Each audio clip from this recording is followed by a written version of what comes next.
Well, for one of your defenders, Gabriel Laseta was subbed off at halftime, right? Did he have a groin injury or something? How's he going? And also Cass was subbed off, which is unusual for him. How are they all right, those guys? Yeah, Cass is good. Cass had a disruptive week leading to the Western United game. He had a knock on his ankle, so he was modified during the week, and I spoke to him after the game, and he said that he didn't feel the same sharpness that he normally felt when he played. And obviously look back at the week, and obviously him being modified didn't help him. And Gabby came off with a sore groin, and I think he's got a grade 2 tear in his groin at the moment, but he's feeling good. And it's one of those, look, I'm not a doctor or a physio, but it's one of those areas that I don't think hinders him from actually playing. I don't know how that works, but we're going to see if it's worth the risk on playing him this weekend. So he's been doing his own stuff currently the last few days, and he's tested well this morning. But again, he has to tick certain boxes to make himself available. You need all hands on deck, don't you, when you're playing a team that's flying like the Mariners? Yeah, the Mariners are doing very well. They're a team that's in great form at the moment. So for us, it's going to be a great challenge. We weren't happy as a group with the performance from last weekend, but in saying that, we didn't play well, but we put ourselves in a great opportunity where we went 2-0 up and allowed the opponent to come back in the game. So when you're not playing well and still creating a moment where we create a penalty and we score from a set piece, which is very important when the game is in the balance, when you're not creating as much as you used to, I think we still put ourselves in a good position, but disappointed that we allow the opponent to come back into the game. And who are the players at the Mariners? I mean, I know you're concentrating on what your team has to do, but we saw such a big turnover there. Who are the players that make that team tick there? Yeah, I wouldn't say there's a massive turnover. They still have a very good core group of players that have been there for a while. You know, Caltech's been there for a few seasons. Dan Hall's been there for a few seasons. Farrell's been playing there. Storm Rue is an experienced player. Nizzy, whether he plays as a 6 or a 10, has been there for quite a while and has got a lot of experience. Ballard in the midfield. So, you know, it's not like this team has been ruined and ripped to shreds. They still have a very good core of players that have been there for a few seasons, and they've added some value with their foreign players as well. So look, they can play attacking football. Sometimes they go into a mid block and play counter-attacking football, and they're a good side and they are creating chances and scoring goals. So for us, it's how we nullify them and stop them from creating those moments, and for us to create chances to win the game. We're obviously charging towards the business end of the season now. I know it's always important to get the 3 points, but can you put into your own words why it's just crucial now after especially 2 draws? Yeah, look, the other side of it where we talk about the 2 draws, previously we've either won or we've lost. So, you know, walking away with 2 draws is a positive for us. At the same time where, you know, against Victory we were 10 men, and if you can't win, it's very important that we don't lose. And the game, like I said, we were disappointed to get Western United by being up and allowing them to come back in the game and walk away with 2 less points.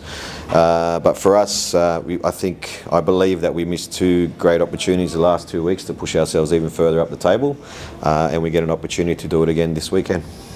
And you've also had some time to sort of adjust with the team now. Have you had any reflections on sort of that journey with this group of boys?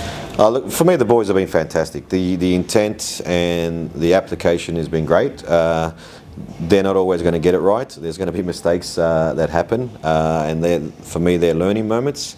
But the progression has been very good in that sense, and you've seen in games when we've done it right how we've really choked teams and kept teams in their half, and you've seen the moments where we've got it really wrong and teams have actually played through us and capitalised on those moments. So it's still a work in progress. Things don't happen overnight, but for me the boys have actually taken it on board and tried to actually put it out there on the park. Are you viewing this round as a game that you should come out to win, even if it's hard? Yeah, we're expected to win every game that we play as a club. So the aim is always to set up to win the game. We never set up to go for a draw. We always go to set up to win the 3, to come back with the 3 points, and that will be the aim again. And hopefully things go our way and the boys can perform like they normally do, and we walk away with the 3 points and we continue on our journey moving up the table. Is Patrick Wood a straight return to the team? Well, he can return to the teams because he's not suspended, but we'll make that decision again closer to game day. We'll have a good tactical session today with the boys on what we're going to do with the ball against Central Coast. And look, it's unfortunate for Woody. I don't want to punish him for getting sent off for trying to challenge to win a ball. So, but look, and at the same time, Fabio's done a great job as well in the last game by scoring the penalty and also assisting with the set piece. So it's a great headache to have, even though we don't have an abundance of players at the moment with a few injuries that we have, but some decisions need to be made. I think, if I understood correctly, your reason for taking off Max Burgess was to be stronger defensively. Is that something you're working on with Max?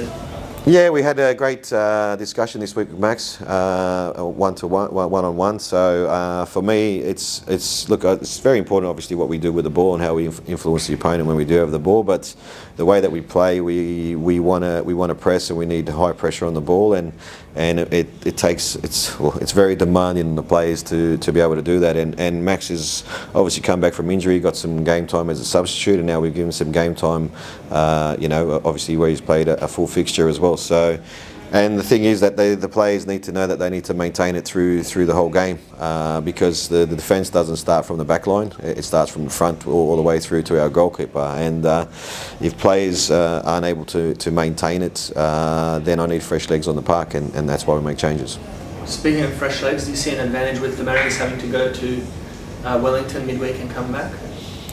Yeah, look, obviously they had the game midweek. They would have travelled. They probably would have had a recovery day and probably a day less to prepare for this game. But at the end of the day, look, they've got a very young squad, a very energetic squad, so they'll be up for the challenge definitely.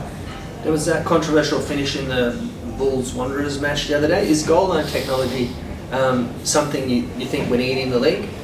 Yeah, I think if we have VAR, I think it helps referees to make that decision as well. Sometimes it's not easy for the officials to keep up with the game because the game is so quick, and obviously the linesman trying to watch the offside line and working with that line as well to see if the ball crosses over the line. At the end of the day, I think it'll be fantastic to have in the competition, and I think it'll simplify a lot of jobs for the officials as well.